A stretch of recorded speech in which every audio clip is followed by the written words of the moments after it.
Hello students, कैसे हैं आप लोग। स्वागत है आपका हमारे यूट्यूब चैनल के नए वीडियो में। तो गाइज आज हम बात करने वाले हैं बोर्ड एग्ज़ाम 10th के मैथ के एग्ज़ाम पेपर के बारे में। तो गाइज जैसा देखिए आपको पता है कि जो ये बोर्ड का एग्ज़ाम होता है 10th में, इसमें होता क्या है कि कुछ सेक्शंस में ये डिवाइड होता है, section A, section B, section C, section D, इस तरीके से। तो स्टूडेंट्स आज हम बात करने वाले हैं सेक्शन ए के बारे में। ठीक है, तो सेक्शन ए में बेसिकली होता क्या है, इसमें 17 क्वेश्चंस होते हैं जिनको हम MCQ क्वेश्चंस बोलते हैं। ये एक नंबर का एक क्वेश्चन होता है। तो स्टूडेंट्स इसका बेनिफिट आप ये ले सकते हैं कि इसमें आप 17 में से 17 100% मार्क्स स्कोर कर सकते हैं। ठीक है, तो इस आज की वीडियो में हम यही बात करेंगे कि कैसे ये जो 17 मार्क्स हैं, इनमें से हम 17 के 17 मार्क्स 100% मार्क्स कैसे अचीव करें। देखिए आज इस वीडियो में जो मैं मेथड आपको सिखाने जा रहा हूँ, ठीक है, वो इस तरह के मेथड हैं कि कोई सा भी आप सेट लेंगे या कोई सा भी एग्ज़ाम में आपको सोल्व करने के लिए सेट आएगा, उस टाइप के क्वेश्चंस ही आपके उस एग्ज़ाम पेपर में बनकर आते हैं। ठीक है, तो आज बेसिकली हम बात करने वाले हैं बोर्ड एग्ज़ाम के सेक्शन ए के बारे में, उसमें जो MCQ क्वेश्चन आते हैं। तो गाइज अगर आप इस वीडियो को पूरा देखते हैं तो आप ये समझ जाएंगे कि कैसे आपको बोर्ड एग्जाम के MCQ क्वेश्चंस में 100% स्कोर करना है, जो डेफिनेटली आपकी ओवरऑल परसेंटेज को इफेक्ट करेगा। मतलब अगर आप ये MCQ सोल्व करना सीख जाते हैं तो इन्हीं के बेस पे आपके एग्ज़ाम में जो MCQ क्वेश्चन है वो आते हैं, तो उनको आप इजीली कर पाएंगे और आप ओवरऑल 90 to 95 मार्क्स सिर्फ मैथ में अचीव कर पाएंगे। तो गाइज इस वीडियो को आप पूरा जरूर देखें। सबसे पहले हम बात करते हैं, देखिए पहला क्वेश्चन है HCF of 135 and 225 is 45, then their LCM is. ठीक है, इस टाइप का क्वेश्चन ही आपसे एग्जाम में पूछा जाएगा। तो बेसिकली इन्होंने यहाँ पे बात की HCF। तो HCF क्या होता है? HCF को बोलते हैं हाईएस्ट कॉमन फैक्टर। ठीक है, इसका मतलब ये है कि जब भी इन्होंने आपको HCF कोई भी दिया है, उसका मीनिंग है कि उस नंबर से ये जो दोनों नंबर गिवन हैं क्वेश्चन में, ये डिवाइड हो सकते हैं और ये हाईएस्ट इनका फैक्टर है। बेसिकली हाईएस्ट कॉमन फैक्टर मतलब ये इनका कॉमन फैक्टर। ठीक है, LCM में थोड़ी सिचुएशन डिफरेंट हो जाती है, मतलब इसमें हम कॉमन फैक्टर्स तो लेते ही लेते हैं और साथ में जो एक्स्ट्रा फैक्टर्स भी आते हैं उनको भी गाइस हम लेते हैं। तो इस क्वेश्चन का आंसर निकालने के लिए, LCM फाइंड करने के लिए हमें सिंपली 135 एंड 225 के फैक्टर करने होंगे। तो गाइस हम वो फैक्टर कर लेते हैं। ठीक है, तो हमारा जो पहला पॉइंट है वो है 135 एंड जो हमारा दूसरा नंबर है वो है 225। ठीक है, तो इस तरीके से हम इनके फैक्टर कर लेते हैं। देखिए ये नंबर आपको दिख रहे होंगे, तो आप ये देख सकते हैं। देखिए मैं इनको फैक्टर करने की थोड़ी ट्रिक भी आपके साथ शेयर कर लेता हूँ। जैसे 1, 3 एंड 5, तो 5, 3, 8 एंड 1 9, इसका टोटल हो रहा है 9। इट मीन्स ये 3 से डिवाइड होगा। देखिए इसके लास्ट में 5 है, तो 5 से तो ये डिवाइड होगा ही, बट हम स्टार्टिंग में जो स्टार्टिंग के फैक्टर्स हैं वो लेते हैं। जैसे हम 2 से डिवाइड करते हैं, फिर 3 से डिवाइड करते हैं, फिर 5 से, इस तरह से सिस्टमेटिक तरीके से हम करते हैं। तो इन दोनों नंबर्स के एंड में 5 है, इसलिए ये 2 से तो डिवाइड नहीं होंगे बट 3 से ये डिवाइड हो जाएंगे, क्योंकि इसका टोटल भी 5 और 2 7 और 2 9 है। तो 9 जो हमारा नंबर है वो 3 से डिवाइड होता है। इट मीन्स हमारे ये दोनों फैक्टर्स 3 से डिवाइड होंगे। तो हम सबसे पहले 3 से इनको डिवाइड कर लेते हैं। तो 3 4 जा 12 एंड 3 5 जा 15। हम इसको भी 3 से डिवाइड कर लेते हैं। 3 7 जा 21 एंड 3 5 जा 15। ठीक है, अब हम इनका फिर से देख लेते हैं टोटल करके। तो 4 एंड 5 9 हो रहा है और 7 एंड 5 12 हो रहा है। 9 और 12 दोनों ही नंबर 3 से डिवाइड होते हैं, तो हम इसको फिर से 3 से डिवाइड कर लेते हैं। तो 3 1 जा 3, 3 5 जा 15, 3 2 जा 6, 3 5 जा 15। ठीक है, तो अब ये नंबर है 15 एंड ये है 25। ठीक है, तो अब हम इनको अगर 3 से डिवाइड करेंगे तो सिर्फ ये ही डिवाइड होगा। क्योंकि हम LCM निकाल रहे हैं तो हमें सिर्फ कॉमन फैक्टर्स पे ही फोकस नहीं रखना है, हमें सारे फैक्टर्स पे फोकस रखना है। ठीक है, तो इसके लिए हम इनको 3 से डिवाइड करते हैं। तो ये 3 5 जा 15 हो जाएगा। 25 अभी हमारा एज इट इज ऐसे का ऐसे ही रहेगा। फिर हम आप देख सकते हो 5 और 25 है, तो हम 5 से इसको डिवाइड कर देते हैं। तो 5 बन जा 5 एंड 5 5 जा 25। फिर हमारा 5 ही रह गया है, तो हम 5 से डिवाइड कर लेते हैं। 5 बन जा 5, ये 1 तो 1 टाइम ही ऐसे ही रहेगा, एंड 5 बन जा 5। ठीक है, तो हमारे बेसिकली क्या क्या फैक्टर्स आए हैं? हमारे फैक्टर्स आए हैं students 3 into 3 into 3 into 5 into 5। तो अब हम इनकी मल्टीप्लाई कर लेते हैं, तो हमें आंसर हमारा पता लग जाएगा। तो 3 3 जा 9, 9 3 जा 27, 5 5 जा 25। ठीक है, 25 की मल्टीप्लाई 27 से हम कर लेते हैं। तो 25 7 जा 175 का 5, और कैरी हमारा 17 हो गया, और 25 2 जा 50। तो हमारा जो 17 कैरी है वो 50 में हम ऐड कर देते हैं, तो ये 67 हो गया। तो हमारा जो स्टूडेंट्स आंसर आया है वो है 675। अब हम अपने क्वेश्चन पेपर में देख लेते हैं, जो हमारा पहला क्वेश्चन था उसमें ये ऑप्शन है 675। तो हमारा करेक्ट आंसर ये हो गया स्टूडेंट। तो आई होप आपको ये पहला क्वेश्चन अच्छे से समझ में आ गया होगा। इसकी आप इसी मेथड पे अदर क्वेश्चंस की प्रैक्टिस करें, क्योंकि इसी टाइप के जो क्वेश्चंस हैं वो एग्जाम में आपके पूछे जाएंगे। ठीक है, ऐसे ही सेम मेथड पे ये बेस्ड है next question, the LCM of 6, 72 and 120 is. तो हमें यहाँ पे आंसर फिल करना है। ठीक है स्टूडेंट्स, तो मैं आपको ये क्वेश्चन भी सोल्व करके दिखा देता हूँ जल्दी से, ताकि आपको ये मेथड पूरी तरह से समझ में आ जाए और आप अपने एग्जाम में बहुत अच्छा स्कोर कर सकें मैथमेटिक्स में। ठीक है, तो स्टूडेंट्स हम अपनी नोटबुक में ये नंबर्स लिख लेते हैं जो इन्होंने हमको दिए हैं, 6, 72 एंड 120। ठीक है, तो यहाँ पे इस तरीके से मैंने ये नंबर ले लिए। अब ये नंबर 6 है, ये नंबर यहाँ पे 2 है, इसके लास्ट में 0 है। इट मीन्स कि ये जो पूरा नंबर है ये 2 से डिवाइड हो जाएगा। तो मैं इसको 2 से डिवाइड कर देता हूँ स्टूडेंट्स। तो 2 3 जा 6, 2 3 जा 6 एंड 2 6 जा 12, फिर 2 6 जा 12 एंड 0। ठीक है, मैंने ये डिवाइड कर दिया। अब देखिए ये 3 है, ये 36 है, ये 60 है। तो अभी भी मैं देख सकता हूँ कि जो 36 और 60 है ये डिवाइड हो सकता है 2 से।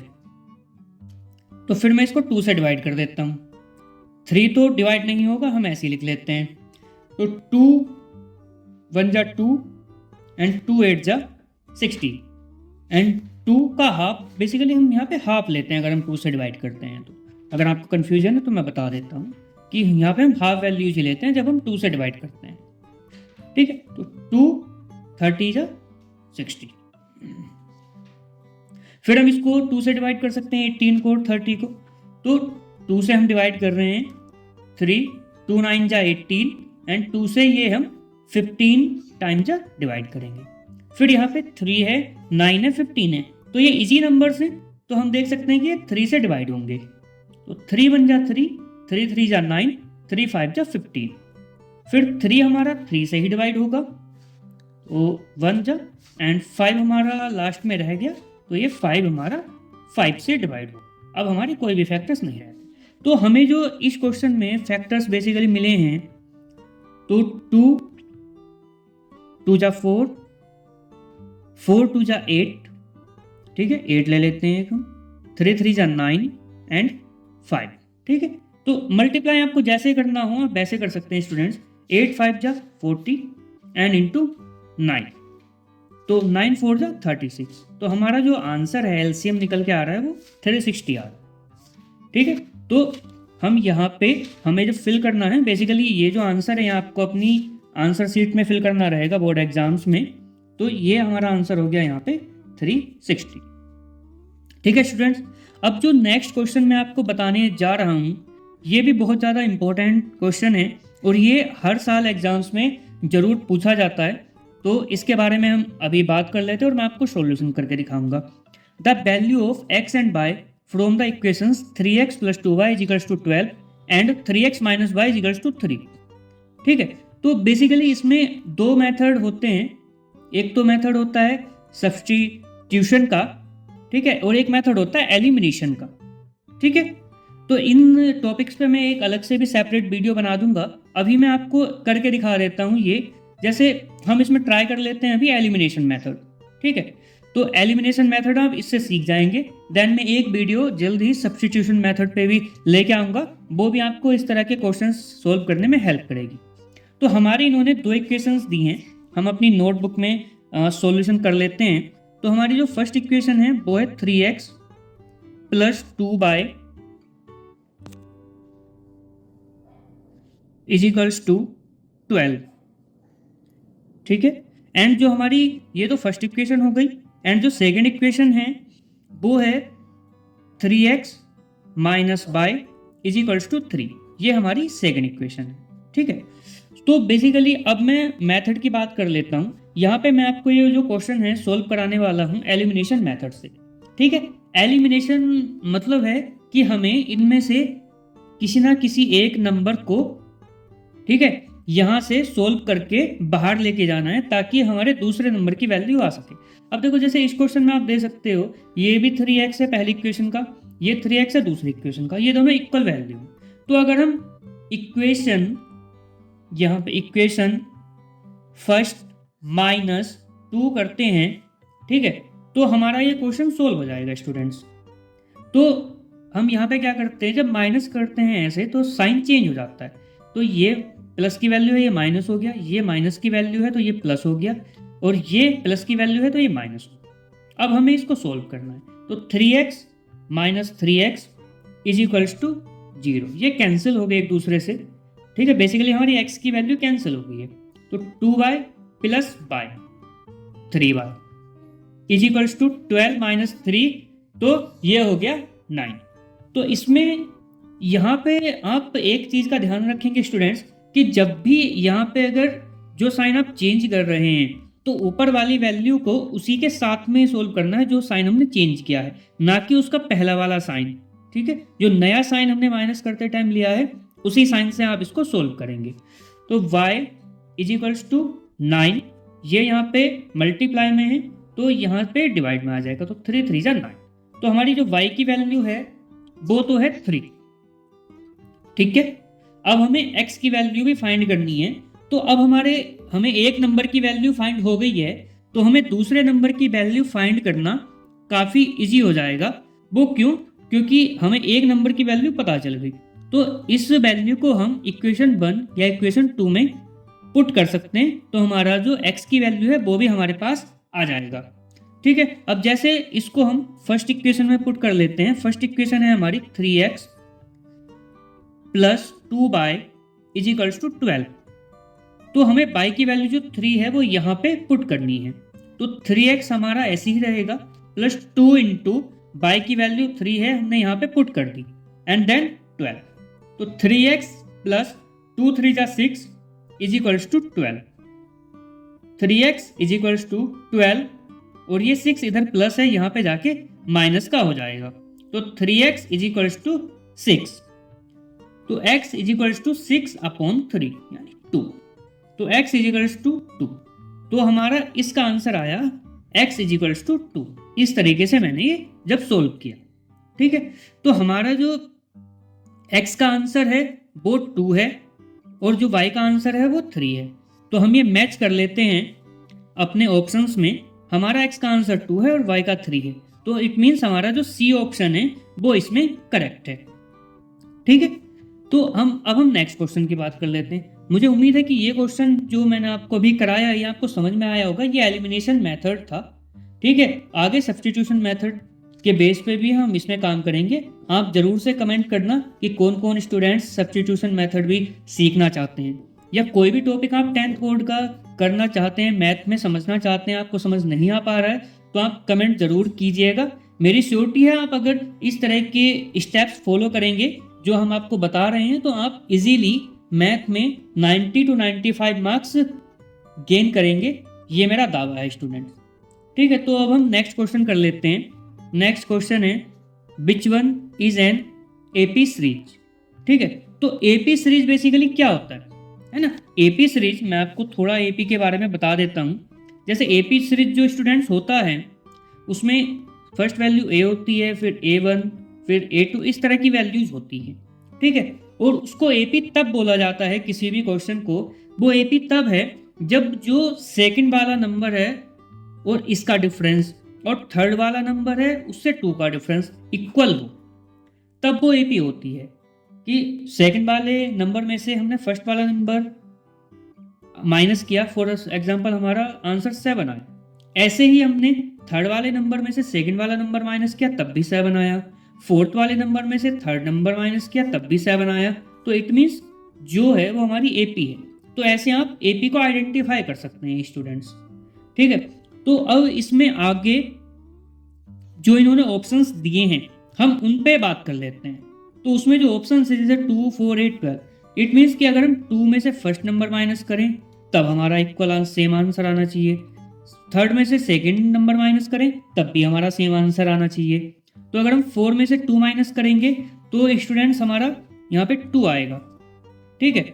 और हम अगर 8 में से 4 माइनस करते हैं तब हमारा आंसर 4 आएगा। तो इट मीन्स कि ये एपी नहीं है क्योंकि इसका जो डिफरेंस है, ठीक है, उसको हम डिफरेंस बोल देते हैं, उसका जो डिफरेंस है वो अलग अलग है। ठीक है। एंड देन हम ये देख लेते हैं। ठीक है। सेकंड वाले ऑप्शन को सोल्व करके तो उसमें क्या है कि स्टूडेंट्स 0.22 में से हमें 0.2 माइनस करना है। तो 2 0 ये, तो हमारा आंसर क्या है स्टूडेंट 0.02 माइनस करके। ऐसे ही अगर हम थर्ड वाले नंबर में से 0.222 में से माइनस करेंगे सेकंड वाला नंबर, जैसा रूल है। ठीक है। तो 2 0 0 ये, तो हमारा स्टूडेंट यहाँ पे डिफरेंस आ रहा है काफी। ठीक है। तो ये तो आ रहा है पॉइंट, ये जो वैल्यू आ रही है ये तो आ रही है 0.002 एंड ये जो वैल्यू है वो आ रही है 0.02। तो ये हमारी जो दोनों वैल्यूज हैं वो डिफरेंस। ठीक है। सेम हम क्विकली इसके नीचे के नंबर को देख लेते हैं। तो ये नंबर है 3 - 1, तो 3 - 1 करेंगे 2 आएगा। 9 - 3 करेंगे तो 6 आएगा। और इसी तरीके से हम 27 - 9 करेंगे तो 18 आएगा। इट मीन्स कि हमारा ये भी एपी नहीं है। ठीक है। तो अब हमारा ऑप्शन सी बचता है। इट मीन्स कि हमारा सी ही करेक्ट आंसर है। ठीक है स्टूडेंट। तो इस तरह से आपको इस तरह के क्वेश्चन करने। ठीक है स्टूडेंट। ये तो इस वीडियो का सिर्फ पार्ट 1 है। जल्दी इसी मेथड पे पार्ट 2 भी आने वाला है। तो आप इस पार्ट को शेयर करें अपने दोस्तों के साथ, कमेंट करें कि आपको ये वीडियो कैसा लगा। और इसी तरह के वीडियोज अगर आप चाहते हैं और आप चाहते हैं कि आपको बोर्ड में मैथ में आप 90 से 95 मार्क्स लेकर आएँ, तो कमेंट बॉक्स में ज़रूर बताएं कि किस टॉपिक पे आप पढ़ना चाहते हैं। कौन सा मैथ का टॉपिक ऐसा है सीबीएसई बोर्ड में या एचबीएसई बोर्ड में जो आपको समझ में नहीं आ रहा है, हम आपकी ज़रूर उसमें हेल्प करेंगे। ठीक है स्टूडेंट, इस वीडियो को ज़रूर लाइक करें। धन्यवाद। जल्दी मिलते हैं नए वीडियो में।